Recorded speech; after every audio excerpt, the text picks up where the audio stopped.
Молодой борец из района Чагантукай провинции Чочек Восточного Туркестана Кастар Полат был арестован в июле прошлого года из-за публикации казахской песни в ТикТок, в которой упоминается защита национальных традиций, обычаев и религии. 20-летнего спортсмена обвинили в пропаганде религиозного экстремизма. Согласно информации, предоставленной радио «Свободная Азия» свидетелем концентрационных лагерей Бахытом Али, который проживает в Казахстане, Кастар Полат был задержан в июле прошлого года.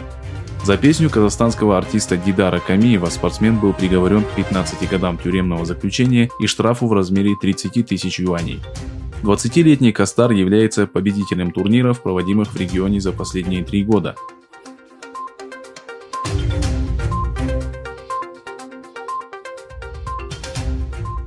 В Измире через 91 час после землетрясения из-под завалов спасли 4-летнюю девочку. Губернатор города Селим Кошгер сообщил, что девочка по имени Айла Гезгин стала 107-м человеком, спасенным из-под завалов.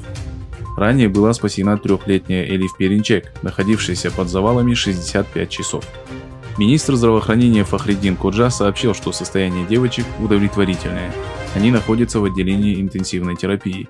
К спасательным работам на месте разрушенных домов привлечены 7967 человек и 25 служебных собак.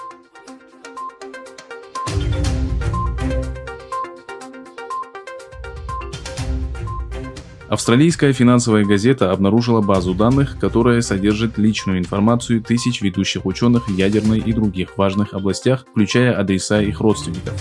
По данным издания, база данных собирает информацию из открытых источников. Как сообщает Вашингтон Пост, информация, собранная китайской компанией Shenzhen Zhenhua Data Technology из социальных сетей и онлайн-форумов, предоставлялась китайским военным, правительству и коммерческим компаниям. База данных содержит информацию о 2 миллионах человек. Среди них не менее 50 тысяч американские ученые-ядерщики и военные.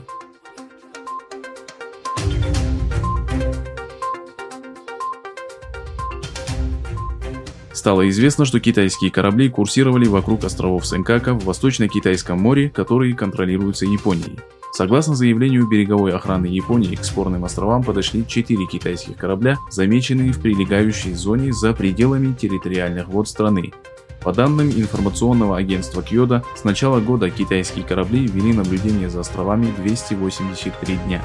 В октябре Япония передала китайскому правительству ноту протеста в связи с незаконным пересечением китайскими кораблями территориальных вод Японии и длительного курсирования вокруг островов.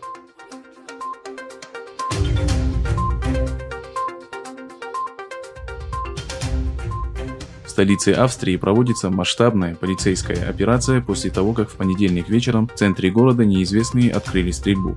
Согласно информации, среди пострадавших есть сотрудник полиции.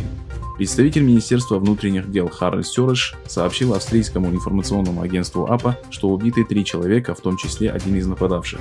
По словам представителя управления здравоохранения Вены Кристофа Мейерау, пострадали 15 человек, состояние 7 из них оценивается как тяжелое. Правоохранители призвали горожан не выходить на улицы. По данным местных СМИ, вооруженный инцидент имел место возле синагоги.